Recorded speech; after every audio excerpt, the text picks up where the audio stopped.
മാത്രം പെയ്ഡ് സബ്സ്ക്രിപ്ഷന് കയറി അതിന്റെ സ്ക്രീൻഷോട്ട് എടുത്ത് പബ്ലിക്കായിട്ട് തന്നെ റിയാക്ഷൻ ചെയ്യുന്ന കുറെ റിയാക്ഷൻ ഓളികൾക്ക് എല്ലാവർക്കും എതിരെ ഞാൻ കേസിന് പോവാണ്. എന്താ ഉണ്ടായെന്നോ ഒന്നും അറിയാത്ത പോലെ. പട്ടി തെണ്ടി കള്ളയവരാതി തറനാറി നായിന്റെ മക്കളെ നല്ല നമസ്കാരം. നിങ്ങൾക്കറിയാം ഞാൻ പെയ്ഡ് സബ്സ്ക്രിപ്ഷൻ ചെയ്തിട്ടുണ്ട്. ഒരുപാട് സബ്സ്ക്രിപ്ഷൻ ഇപ്പൊ ആയിട്ടുണ്ട്. ഒരുപാട് എന്നെ സ്നേഹിക്കുന്ന ഒരുപാട് പേരുണ്ട്, അവരൊക്കെ സബ്സ്ക്രിപ്ഷൻ ചെയ്തിട്ടുണ്ട്. എന്നെ പോലെ തന്നെ, അതായത് മിക്ക വലിയ വലിയ ആർട്ടിസ്റ്റുകളും സെലിബ്രിറ്റികളും സബ്സ്ക്രിപ്ഷൻ ചെയ്തിട്ടുണ്ട് അല്ലെ, നിങ്ങൾക്കറിയാം. അത്ര വലിയ ബന്ധങ്ങളിലേക്ക് പോണോ ശിവൻകുട്ടി? റേഷൻ കട മറന്ന് മണ്ണെണ്ണ വാങ്ങണോ? അവരുടെയൊക്കെ സബ്സ്ക്രിപ്ഷന് ചെന്നിട്ട് റിയാക്ഷൻ വീഡിയോ പറയുന്നവന്മാര് ചെന്നിട്ട് സ്ക്രീൻഷോട്ട് എടുത്ത് അവരുടെയൊക്കെ പോസ്റ്റ് പേഴ്സണലി കൊടുക്കുന്ന അല്ലെങ്കിൽ സബ്സ്ക്രിപ്ഷന് മാത്രം ചെയ്യുന്ന പോസ്റ്റുകളും റീൽസുകളും സ്ക്രീൻഷോട്ട് എടുത്ത് പുറത്ത് വിട്ടാലത്തെ അവസ്ഥ ഒന്ന് ആലോചിക്കും.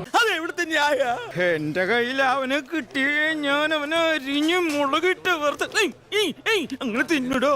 ഇത് എന്താണ് ഇവർ എന്നോട് ഇത് ചെയ്യുന്നതെന്ന് എനിക്ക് അറിയത്തില്ല. നിങ്ങൾക്ക് ഇനിയും ചെയ്തിട്ടുണ്ടെങ്കിൽ ഞാൻ സത്യമായിട്ടും ഞാൻ നിയമപരമായിട്ട് തന്നെ മുന്നോട്ട് പോകും. പേടിച്ചാ മതിയോ? കാരണം മെറ്റ എന്ന പ്ലാറ്റ്ഫോം എനിക്കും കൂടി തന്നതാണിത് സബ്സ്ക്രിപ്ഷൻ. മനസ്സിലായോ? സബ്സ്ക്രിപ്ഷൻ ചെയ്യുന്നവർക്ക്, അതായത്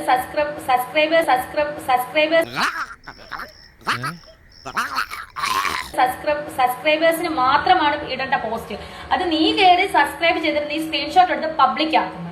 അവനോട് പറഞ്ഞേക്ക്, അവനെ എന്റെ കയ്യിലേക്ക് കിട്ടിയ പെട്രോൾ ഒഴിച്ച് കത്തിച്ച ചാരോടുത്ത് ഞാൻ പല്ല് കഴിച്ചളയും. നിനക്കൊക്കെ എന്തുവാടാ? നിനക്കൊക്കെ കണ്ടന്റിന് വേണ്ടിയിട്ടാണോ? എന്നും അല്ലാതെ തന്നെ എനിക്ക് ഒരുപാട് കണ്ടന്റ് ഞാൻ നിനക്കൊക്കെ തരും. അതെടുക്കാൻ മേലെ തുമ്മല് ചീറ്റിപ്പോയതാന്ന് മിക്ക സെലിബ്രിറ്റികൾ എങ്ങനെ ചെയ്യുന്നത്? നീയൊക്കെ ഒന്ന് വലിയ വലിയ സെലിബ്രിറ്റികൾ ചെയ്യുന്നുണ്ടല്ലോ സബ്സ്ക്രിപ്ഷൻ. അവരുടെയൊക്കെ സബ്സ്ക്രിപ്ഷനിൽ കയറി നീയൊക്കെ ഒന്ന് സ്ക്രീൻഷോട്ട് എടുത്തൊന്ന് പബ്ലിക് ആക്കിക്കേ. അപ്പൊ വിവരം പറയാം. അല്പന ഐശ്വര്യം കിട്ടിയാൽ അർദ്ധരാത്രിക്ക് ഉടപിടിക്കുന്നു കേട്ടിട്ടേ ഉള്ളൂ. ഇതാ കാണുന്നു. അപ്പൊ ഈ എന്റെ മെക്കെട്ട് കയറാനേ നിനക്കൊക്കെ അറിയത്തുള്ളൂ. എന്റെ സബ്സ്ക്രിപ്ഷനിൽ വന്നിട്ട് അത് സ്ക്രീൻഷോട്ട് എടുക്കുക, പബ്ലിക് ആക്കുക. നാണം ഉണ്ടോടാ നിനക്കൊക്കെ? നാണം ഉണ്ടോ? അവളുടെ അമ്മൂമ്മയുടെ പേരുത്തങ്ങോട്ട് വരും. എന്റെ കയ്യിലെങ്ങാനും ഇപ്പൊ കിട്ടിയാണ്ടല്ലോ സാഗറേ. ഞാനൊരു കേസ് ഫയൽ ചെയ്യാൻ അങ്ങ് തീരുമാനിച്ചു. കാരണം എന്താണെന്ന് വെച്ചാൽ നമ്മുടെ മെറ്റ എന്ന പ്ലാറ്റ്ഫോം എനിക്കും കൂടെ തന്നതാണ്. മനസ്സിലായോ? മിക്ക സെലിബ്രിറ്റീസിനും കൊടുത്ത പോലെ എനിക്കും കൂടി തന്നെയാണ് ആ ഒരു പ്ലാറ്റ്ഫോം. ഞാനും കൂടെ എന്താ പറയാ, സബ്സ്ക്രിപ്ഷൻ ചെയ്യുന്നത് സബ്സ്ക്രൈബ് ചെയ്തവർക്ക് മാത്രം കാണാനാണ്. ഈ ലോകത്തിൽ ഏത് അഡ്വക്കേറ്റ് എടുത്ത് പോയാലും നീ രക്ഷപ്പെടില്ല. ഇതെന്റെ കോൺഫിഡൻസ് അല്ല, എക്സ്പീരിയൻസാ. ഞാൻ പറഞ്ഞു IPC Section 84 an act of a person of unsound mind contradictory to law. Okay.